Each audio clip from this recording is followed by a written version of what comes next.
नमस्ते, मेरा नाम है शुभम और आप देख रहे हैं real story with Shubham YouTube channel को। आपको इस चैनल पर बहुत सारे इंफॉर्मेटिव कंटेंट देखने को मिल जाएंगे। अगर आपने अभी तक सब्सक्राइब नहीं किया तो जल्द से कर ले। दोस्तों, इस वीडियो में हम लोग जानेंगे central bank RBI reserve bank of India के बारे में। आरबीआई का क्या पावर है इंडिया के अंदर में, उसके क्या फंक्शंस हैं इंडिया में। आरबीआई कंट्री में मॉनेटरी स्टेबिलिटी बनाने का काम करता है। इसके लिए इसका एक अलग से मॉनेटरी पॉलिसी भी होता है। ये सारे कॉमर्शियल बैंक्स और फाइनेंशियल इंस्टीट्यूशंस को गाइडलाइन देता है। इसके और भी कई तरह के फंक्शंस हैं जिनको हम जानेंगे इस वीडियो में। सबसे पहले हम जानते हैं आरबीआई के मैनेजमेंट स्ट्रक्चर के बारे में। आरबीआई के जनरल अफेयर्स को सेंट्रल बोर्ड के डायरेक्टर संभालते हैं। इन डायरेक्टर्स को गवर्नमेंट अपॉइंट करती है, जो हर 4 साल में चेंज होते रहते हैं। इसके सेंट्रल बोर्ड ऑफ डायरेक्टर्स में गवर्नर और 4 डिप्टी गवर्नर भी होते हैं। इसमें गवर्नमेंट के तरफ से अलग अलग फील्ड के 10 डायरेक्टर अपॉइंट किए जाते हैं और 2 गवर्नमेंट ऑफिशियल्स अपॉइंट किए जाते हैं। चलिए अब बात करते हैं आरबीआई के फंक्शंस की। Issue of currency notes. RBI पूरे इंडिया में करेंसी नोट्स इशू करता है। आरबीआई ये करेंसी गोल्ड, एक्सचेंज बिल्स और गवर्नमेंट बॉन्ड्स की सिक्योरिटी के अगेंस्ट इशू करता है। Second, banker to other banks. RBI India के सभी बैंक्स को कंट्रोल करता है। आरबीआई जो भी फैसला लेगी सभी बैंक्स को वो फॉलो करना है।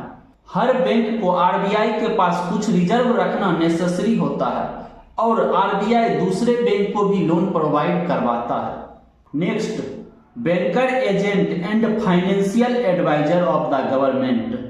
आरबीआई सेंट्रल गवर्नमेंट और स्टेट गवर्नमेंट की ट्रांजैक्शन करता है। ये टैक्स की पेमेंट या डिपॉजिट भी करता है और ये इंटरनेशनली गवर्नमेंट को रिप्रेजेंट करता है। गवर्नमेंट फॉरेन ट्रांसफर आरबीआई के थ्रू ही करती है। आरबीआई फॉरेन एक्सचेंज रिजर्व्स को मेंटेन करता है और ये फाइनेंशियल एडवाइस भी देता है। अगला है exchange rate management. RBI Indian currency को स्टेबलाइज करने का काम भी करता है। इसको मेंटेन करने के लिए आरबीआई फॉरेन करेंसी को बाय और सेल करता रहता है। आरबीआई सोसाइटी के हर तबके में बैंकिंग को प्रमोट करने का काम भी करता है। इसका बेस्ट एग्जांपल है NABARD, national bank for agriculture and rural development. इसको एग्रीकल्चर के प्रमोशन के लिए बनाया गया था। एग्रीकल्चर सेक्टर के लिए नाबार्ड लोन प्रोवाइड भी करवाता है।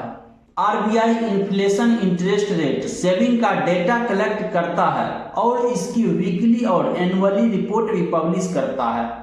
किसी भी बैंक को अपनी सर्विस शुरू करने के लिए आरबीआई से लाइसेंस लेना पड़ता है।